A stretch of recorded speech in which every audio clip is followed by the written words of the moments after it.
freedom. We take the battle to them. Siema, z tej strony Optimus i dzisiaj sobie będziemy kontynuować poradnik dotyczący jak przygotować swoje konto, kiedy zaczynamy ogólnie grę w Rise of Kingdoms. Z pierwszej części mogliście sobie odsłuchać, jak opowiadałem wam o tym, jak mniej więcej od jakiego zamku zacząć, co robić z kryształami, jeżeli chodzi o VIP-a, też mniej więcej jakiego tam dowódcę sobie pomalutku szkolić. A także, jak dobrze pamiętam, też rozmawialiśmy ogólnie, jeżeli chodzi też o no, co robić ze złotymi rzeźbami, prawda? Ogólnie tutaj reasumując jeszcze do poprzedniego, jeżeli macie złote rzeźby, jesteście przed KVK1, KVK2, nie jesteście spenderami, jesteście nawet low spenderami, to naprawdę, albo nawet medium, bo to nie ma sensu, to zbierajcie te złote głowy, które tu widzicie. I czekajcie po prostu na KVK3. To jest bardzo przydatne, bo wtedy wejdą wam dowódcy SOK, czyli dowódcy takich jak tutaj jak widzieliście u mnie na filmikach, którzy normalnie są grywalni. Dzisiaj mi się zdaje, że pomówimy sobie też o ważnej kwestii, jeżeli chodzi o skoczka, no bo jak już tam rozmawialiśmy, że zaczynamy ten projekt skoczka i chcemy jakby tak rozwinąć swoje konto coraz lepiej. No to po takim projekcie skoczka, kiedy już skoczymy, mamy daną ekipę, no to co jest kolejnym takim krokiem, żeby fajnie sobie rozwijać to konto? Bardzo dobrym sposobem jest to, żeby jeżeli już to konto będziemy mieli rozwinięte, jeżeli będziemy aktywni, to dołączyć do jak najlepszego sojuszu, czyli sojuszu, który będzie najlepszy na danym królestwie. No i gdzieś tam się mogą pojawić na przykład złote paczki, czyli te nagrody, które tutaj odbieracie sobie bezpośrednio w prezentach i wam pokazują się w rzadkich, będą te skrzynki, a w zwykłych macie takie prezenty, jak na przykład jak się zbija lotary, robi forty, które też między innymi poznacie na samym początku gry. Co jest też ważne przy takim dołączeniu do sojuszu, przede wszystkim aktywność, ponieważ przypuszczam, że jeżeli ludzie będą widzieć, że jesteś aktywny, rośniesz też pomału siłę, masz dowódców, umiesz nimi grać, i też uczestniczyć tam w eventach lub też w jakichkolwiek wydarzeniach królestwa, to przypuszczam, że, czy też sojuszu, przepraszam, to przypuszczam, że takich osoby będą jakby tak też mile widziane i też lepiej traktowane, nawet jeżeli nie wiecie, nie są spenderami, nie inwestują nie wiadomo jakich pieniędzy w konto, no bo faktem, no ta gra no potrzebuje troszeczkę tam jakichś małych inwestycji, o których wam opowiadałem ostatnio. Lecz też wam powiem jeszcze jednej inwestycji, która moim zdaniem się zwraca i jest dobrą opcją. To jest inwestycja, którą... Aha, ja tu akurat chyba tej inwestycji nie mam, ale pokażę wam, bo logujemy się bezpośrednio na moje takie konto, jakieś starsze. Ile tu było pleczków? 266. O, loguję się na takie moje bardzo stare konto. I tam będę miał tą też opcję, jeżeli chodzi o zakupienie, ale też wam pokażę coś, co się nowego pojawiło ostatnio w Lilith. Właśnie jeżeli osoby wracają do gry, to takich po prostu mniejszych kont, jak ja tutaj mam. Ale zacznijmy od tego, że okej. Dobrze, nie chcę mi się... Nie uwielbiam, jak zawsze jak się wraca do gry albo do jakichś starych kont, to tutaj... Aha. Daję jakieś nagrody, ale mogę odebrać nagrody.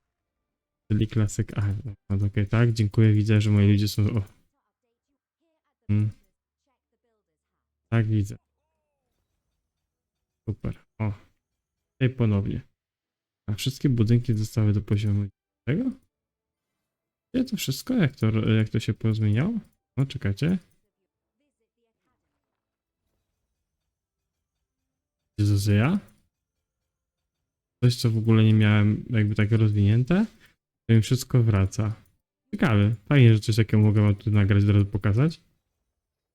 Okay, dajemy jeszcze ten, czy po takiej powrocie, bardzo długim na konto, nagle...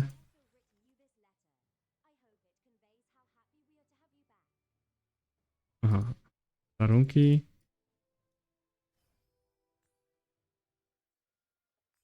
Odebrać? Mogę. Aha. Oczywiście mogę sobie kupić pakiet. Masakra. Patrzcie, ile tego tu się pojawiło. Oprócz tego w ostatnim czasie zauważyłem, że się pojawiły... O, widzicie to? sklepy powracające, prezenty dla powracającego i przeglądy sezonu. Ale ja wam to zaraz pokażę, ale chciałem wam pokazać przede wszystkim to, o którym wam mówiłem wcześniej, czyli taki pakiet, który się kupuje. O, fundusz rozwojowy. Czyli tutaj jak wy kupicie ten pakiet i będziecie z biegiem czasu wzmacniać swoją budowlę coraz wyżej, to możecie zobaczyć, jak ten fundusz rozwojowy się tutaj no, w gemach przede wszystkim, nie? Ile gemów możemy dostać. To uważam, że też jest dobrym zakupem, jeżeli jesteś nawet low spenderem. Patrzmy, co tu oni... Aha, tu patrzcie, zaproszenie takie jest od razu. Kurde. Jakaś kolejnica tego KD, tak nie pamiętam już, gdzie ja tam grałem. To jest w ogóle KD. Chyba niski seed, tak, site 1.9.7. Naprawdę niski seed, nie? Mają teraz KVK? Nie, chyba ma jakiś okres tam przejściowy. Ale zobaczcie, jest powrót króla to było. Sklep obracającego, czyli za te tutaj monety, czy takie coś tam zdobywamy jakby aktywności. Co to się nazywa? Aha, zakupienia albo barbarzyńców dostaje 1 złotą głowę. Aha, no to nie powala. Powrót króla, aha, tak, powrót króla i będę mógł 50 dostawać, super. I też to widzicie, jest kolejna inwestycja. No i nowa podróż, czyli że mogę skoczyć sobie, ale czy mogę zrobić nowe konto, żeby dostać dodatkowe nagrody. To jest tam, to nieraz tak wiem, że chyba Slippersi też grają, więc tutaj mamy. O Jezu, patrzcie, 151 tych do odebrania, nie? Do czasu. Najważniejsze było, że chciałem wam pokazać, jak to wygląda, ale przy okazji zobaczyliście, że nawet konto jakieś tam farmowe awansowuje do 10 poziomu. Nawet, że tam miałem jakoś... Fajnie, że go klikałem, nie? Tam się no nieważne. Ogólnie jak widzicie, to tamten fundusz rozwoju był bardzo ważny. I jeżeli chodzi o samą potem, jeżeli macie jakąś tam starą migrację, chcecie migrować sobie na wrócić do starego swojego konta, to widzicie, że Lili tutaj daje nam, czyli możemy sobie jakby tak powiedzieć, troszeczkę inaczej rozwinąć, prawda? Ja uważam, że to akurat to słabe, te boosty wszystkie, ale to wiadomo, każdy patrzy na to, co tam potrzebuje. Ja uważam, że projekt pójście do jakiegoś projektu skoczka, co wam opowiadałem ostatnio, byłoby dużo lepsze. Teraz, jak już wam powiedziałem o tych takich funduszach rozwojowych, też przy okazji zobaczyliśmy, jak tam wygląda, jak wracamy na jakieś bardzo stare konto, żeby sobie to rozwinąć. Uważam, że powinniście sobie też obrać daną drogę, jeżeli chodzi o dowódców, bo jeżeli dowódcy idziemy w epickich i mamy tą jakąś, powiedzmy, piechotę, idziemy w tą piechotę, mamy tego Sunzu, Bjorna, czy tam Joannę, idziemy w to ja bym też pamiętał o tym, żebyśmy się skupili głównie na piechocie. Nie patrzeć na to, a tutaj kawaleria, tu to. Wiadomo, można grać tam kawalerię, łuki i piechotę, ale to jest przeważnie jak jesteś spenderem. No i teraz dochodzi kolejna rzecz. Co z tym girem? Ponieważ kiedy będziemy rozbudować nasze miasto, będziemy rozbudować naszą technologię lub też tutaj Akademię pokazuję. I Akademię już dawno mam wiadomo na hulu. Ale tutaj tą akademię różnie ludzie lubią. Albo przede wszystkim nowe wojsko, potem zbieranie, albo robią 50/50, albo samo zbieranie, w zależności czy jest farma, tak? No ale no czasem tak wiecie, wychodzi, że jednak robi się wszystko na raz, bo jednak ten pieniądz gdzieś tam się pojawi, kupi i idziemy dalej, tak? No ale jeżeli wracając do samych dowódców, ja bym wybierał po prostu, powiedzmy, nie wiem, mamy Chiny, wiem, że to są pod piechotę, wiem, że KVK1 i KVK2 jest typowo pod piechotę, ja bym poszedł jednak w tą piechotę. No, Mertel tam się może budować ze złotych skrzynek, będziemy odbierać, ale ja bym w niego w złote głów w ogóle nie pakowywał, bo Charles niestety no, jest coraz mniej użyteczny. No i w tym momencie, kiedy już dochodzimy do takiego poziomu, gdzie jest chyba na VIP-ie 16, jak pamiętam, pojawia się kuźnia, może trochę wcześniej, bo mogę się mylić, pojawia się kuźnia, gdzie sobie tak tutaj tworzycie materiały. Musicie pamiętać, że wy jako piechota, przykładowo, jeżeli wybieracie piechotę, no to bardzo wam zależy na tym minerale, rudę żelaza, bo to jest jeden z takich ważniejszych. Jeżeli idziecie w kawalerię, no to wtedy wiadomo, że idziemy tutaj w skóry. A jeżeli idziemy tutaj w łuki, to też idziemy w habeny, habena, dobrze mówię? mogę się trochę mylić, ale to też, to jest chyba Haben. Więc możemy iść tą, tak, gdzie? A, Heban, przepraszam, widzicie. To możecie iść w Heban. Znowu, jeżeli tam widzieliście, tam są jeszcze jedne, czyli takie kości.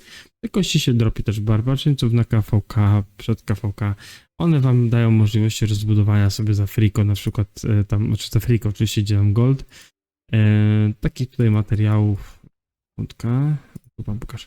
Takich jakby tak powiedzieć materiałów, jeżeli chodzi o legendarne i te. Tutaj Kleopatra. Ma te trzy części, jak tam się pojawiła broń, to jak tą broń odkryję, pojawi mi się ten pakiecik taki fajny, gdzie można go kupić i zyskać kolejne 4, jakby tak powiedzieć, te no, wiecie, skrzynki legendarne. Ale wracając do tego, no tutaj też, jak widzicie, sobie prowadzę tak konto, żeby też ten gear, który prowadzę, czyli chcę sobie teraz robić dany gear, to żeby z tego zbierać głównie te najrzadsze materiały, czy to najrzadsze, te najczęstsze materiały, te, które nam tutaj lecą przez kusi. No i trzeba pamiętać, żeby z 2-3 razy przez dzień to też to kliknąć, żeby te materiały nam szły przez cały czas, a nie stały w miejscu i czekały na to, czy kliknie mnie, czy nie kliknie. Wiecie, o co chodzi. Więc tu, jeżeli na przykład idziemy w piechotę, no to ja bym wszedł ogólnie w set burzy. Set burzy to jest coś tego typu jak tutaj. Cały set burzy. Ja bym w niego szedł bez dwóch zdań, chociaż większość widziałem, że idzie w set burzy, w fiolety, kawaleria też czasem idzie. To jest set burzy, z moim zdaniem, bardzo fajnym setem. Zresztą nawet jak wyrzucicie te materiały, użycie ich, pamiętajcie, że nie macie czego się bać, bo te materiały do was potem wrócą w 100%, bo za niebieskie i fioletowe itemy wracają 100% zwrot po oczywiście rozdzieleniu, tak? Tutaj zobaczycie, jak ja bym rozdzielił, no to tutaj przy niebieskim mam zwrot, a tutaj tak, tu zwroty mam, ale po prostu nie zwraca mi golda, ale jak wiecie, jak robicie znowu, no to wam tego golda niestety zabiera, no to jest ten pechunia. No ale City set burzy mi się zdaje, że na KVK jest dobrym setem i to się przyda. No, oczywiście tam parę niebieskich temu może wlecieć, więc też wam się przyda w graniu, jak to się mówi, back to back i się jakby tak powiem nabijać tego KP, więc no to mi się zdaje, że to jest bardzo fajną rzeczą. I jeszcze jedna rzecz, o tutaj widzicie, nie puściłem coś, które wam chciałem powiedzieć, to jest ekspedycja. To jest dzisiaj po ekspedycji pobawiałem sobie jako ostatnia ekspedycja. Jest bardzo ważne, kiedy robicie też skoczka i też jeżeli tam potem skaczecie na KVK, przepraszam, i się rozwijacie, to też jest ważne, żebyście jak najszybciej doszli do najwyższego poziomu. Dlaczego? Dlatego, że robi nam tu Ethelfleda. Ethelfleda nie jest jakimś tam dowódcą. Możecie obejrzeć sobie filmik o Ethelfledzie, który też mam na kanale. Ethelfleda to moim zdaniem nawet do teraz w niektórych KVK jest dość używana. Ethelfleda jest bardzo fajnym dowódcą i im szybciej zrobicie go na maksie, tym też łatwiej się będzie wam grało w Openie, nawet jeżeli jesteście samą piechotą, a Ethelfleda jest przecież łuczniczką, tak? Ale i tak Ethelfleda jako ta pierwsza i coś, co bije z jej pleców, jest naprawdę niezłe. Ja uważam, że to jest dowódca, którego za friko można zrobić i naprawdę się cieszyć grom. Tym bardziej, że ona się potem wam też przyda w barbarzyńcach, fortach. Jest to na tą chwilę dalej użyteczny dowódca. On jest jeden z najlicznych jeszcze takich dowódców ze starej daty, którzy są dalej użyteczni, ale nie tak, że wiecie, używamy je wchodzenia w kąt, po prostu dalej oni tam gdzieś na tych arkach, gdzieś tam na te kijki są. Więc no, Ethelfledkę bez dwóch zdań, jeżeli macie czas, róbcie. Ja mogę wam dać tylko takiego tipa, że runa, powiększenie armii, czy tam zwiększenie obrony lub też ataku też na tej ekspedycji działa, więc jeżeli oczywiście macie na tyle dowódców i siły, to używajcie, żeby jak najszybciej tę ekspedycję sobie też maksować jak najlepiej, prawda? Więc tyle ode mnie. Dzięki wielkie, że jesteście, dzięki wielkie, że wspieracie kanał i rozwijamy go, pchajmy go dalej do przodu, a ja będę wam tutaj starał się nagrywać coraz lepsze filmiki i przede wszystkim go pomalutku sobie tutaj, wiecie, rozwijać i dawać wam coraz ciekawsze tematy. Dlatego powstał teraz drugi część tego poradnika, powstanie pewnie jeszcze trzeci, czwarty i pomalutku będziemy sobie tak segregować, co jest najważniejsze w Rise of Kingdoms, jeżeli chodzi o ten start, ale też pamiętajcie, że jeżeli macie jakieś obiekcje, informacje lub chcecie coś tu też przekazać swojego, napiszcie komentarz pod filmem, to na pewno mi też pomoże w dotarciu do większej ilości graczy, ale też będę mógł z wami popisać i odpowiedzieć na różne pytania, więc tyle jeszcze raz. Majcie się, na razie, hejo.